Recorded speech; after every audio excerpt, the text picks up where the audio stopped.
mais um Guitar Drive. Esta é a terceira vez que a gente tenta fazer isto, porque hoje o programa é sobre delay. E o delay faz o quê? Repetições, exatamente, cenas, ecos. Então vá, uma breve muito rápida a história. Vamos dividir isto aqui em 5 fases.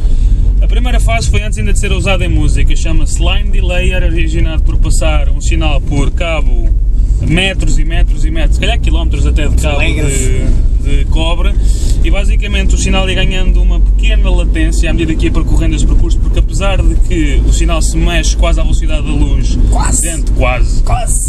dentro do fio de cobre vai-se mexer um bocadinho mais devagar e isso faz com que haja uma latência. E depois quando o sinal voltava eles juntavam ao sinal direto das emissões de rádio. Isto foi só usado em rádio, não foi usado com música nem nada. A seguir daí, pronto, e depois temos uma repetiçãozinha que vem mais tarde.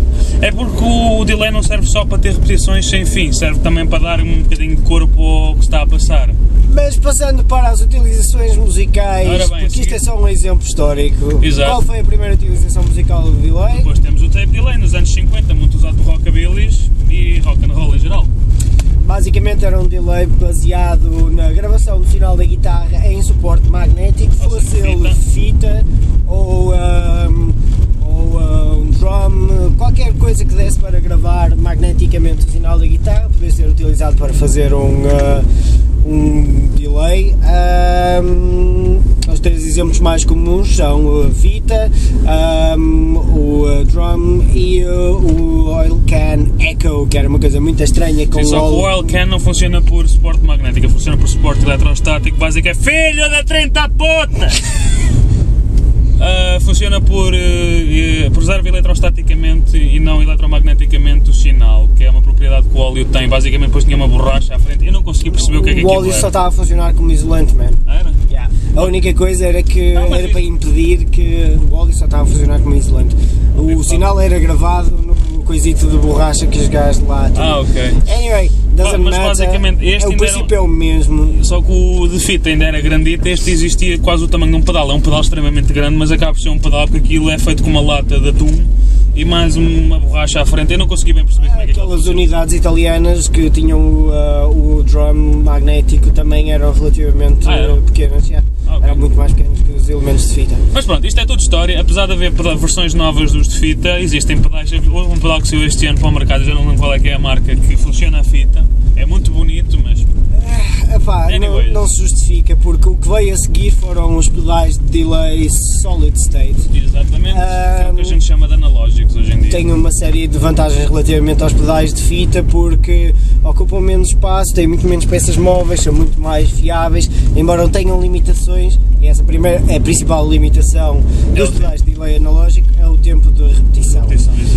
E foi isso que levou ao desenvolvimento da terceira geração de efeitos de delay, que são os delays digitais. Convertem o vosso sinal de analógico para digital, fazem o processamento todo que querem com um processador digital e depois voltam a converter em sinal analógico. E no meio disso tudo também emulam outros tipos de sinais e fazem emulação de analógico, deixam-se permanecer digitais. Jesus! Põem modulação, mas isso também alguns analógicos põem, têm tempos muito maiores, funcionam como loop stations alguns. Podem fazer aquilo que quiserem com a... Criam e delays múltiplos. Há um sem número de aplicações que vêm com estas novas gerações de pedais digitais delays e pedais digitais analógicos, que é uma coisa...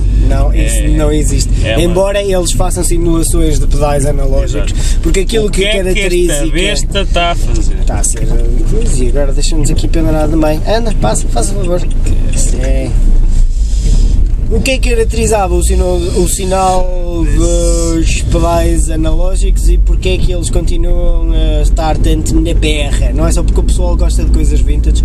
O que os pedais analógicos faziam era ir degradando a qualidade do sinal à medida que as repetições iam passando. O que também é uma coisa que é importante se dizer é, a gente falou em história, falámos em analógico e digital perante a história. Estamos a falar em topologias de circuitos e em máquinas em si. Quando vocês compram um delay, normalmente, especialmente se for um Boss, Line 6, DL4, eles todos têm uma data de presets de delays e são emulações diferentes. Quando eles dizem analógico, é o que ele acabou de dizer. Vai ser um delay, exato, é a imitação do analógico, ou seja, o delay, a característica principal é que as repetições vão se degradando, vão perdendo fidelidade, definição, exatamente. Se vocês deixarem no digital delay, que é normalmente aqueles que têm só números, que é os time gaps que vocês têm disponíveis para regular, esses são digitais. As vossas repetições vão ser fidedignas. Exato, e é um delay digital. Depois tem delays com modulação, delays com warp, não sei o número deles, pá, isso vai depender de fabricante. Delays digitais que imitam o flutter e o echo das fitas, há N coisas que vocês além de haver também não sei o número de plugins que também fazem isso, não é? Sim. Anyway, em termos de features, os delays dos dias de hoje estão carregadinhas de coisas que vocês podem usar. Alguns dos features mais importantes seria talvez o tap tempo, que é uma coisa que dá imenso jeito, exato, sim. Que te permite ajustar o tempo dos delays enquanto tu estás a tocar, batendo com o pé ao ritmo da música no pedal. Decide onde é que está as repetições principais, pelo menos porque se vocês tiverem um Pictronics Evolution como o original, só vai decidir onde é que as principais estão, as outras são todas subdivisões disso. Uma coisa também que temos de falar é os subdivisões? Os knobs que existem num pedal normal de delay. Os parâmetros normais. Os parâmetros normais. Ora, vocês têm o volume delay ou blend, é um dos dois que normalmente existe. O volume sobe só o volume e baixa só o volume do efeito. Das repetições. Exato. No caso do blend, ele decide que percentagem é que é o que se sai para fora do pedal. Ou seja, está a fazer uma mistura entre o vosso sinal final vai ser sempre a princípio do mesmo volume. O que acontece é ou tem mais som de repetições e menos som de dry, ou então tem mais dry e menos som de repetições. Muito cuidado com os blends, porque se o pedal não for true bypass quando estiver desligado, se vocês, por exemplo, imaginem que tinham as repetições muito altas e o dry muito baixinho para criar um certo efeito mais enjoado, mais torto, quando vocês desligarem o pedal, o vosso volume de guitarra está exatamente onde o blend o deixou, ou seja, isso é chato. Depende de pedal para pedal, acho que não fazem isso. Sim, mas se normalmente não têm blend, fazem. Os outros têm volume. Sim, há uns que fazem, outros que não. Coisa mais divertida do delay é como é que vocês vão utilizar o delay nas vossas músicas. Vocês querem utilizar o delay lá atrás para dar só ambiente à coisa, ou querem usar o delay mais cá à frente para se ouvir mesmo com uma repetição audível? Nesse caso, vocês têm decidido o que querem que aconteça às repetições. Querem que as repetições sejam afetadas pelo que vem a seguir, ou querem que o que vem a seguir seja repetido? É a única cena que vocês têm de se preocupar para usar isso. O delay da Blackstar, por exemplo, dá para fazer isto tudo in-house, ou seja, dentro dele próprio.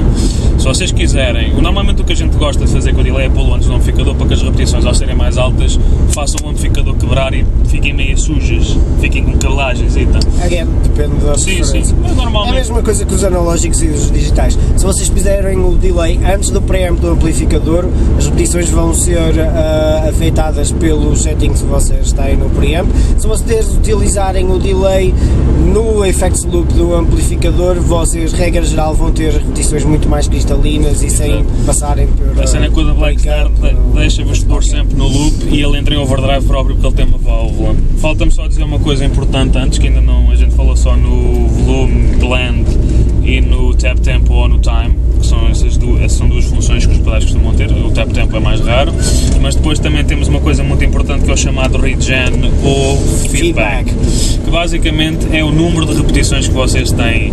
O que acontece quando vocês sobem o feedback ou regen é que, e vocês começam a ter uma flutuação, uma acumulação de som muito grande e ele começa a crescer, é que basicamente as repetições que são cada vez mais e começam a causar as próprias repetições e assim até regime infinito.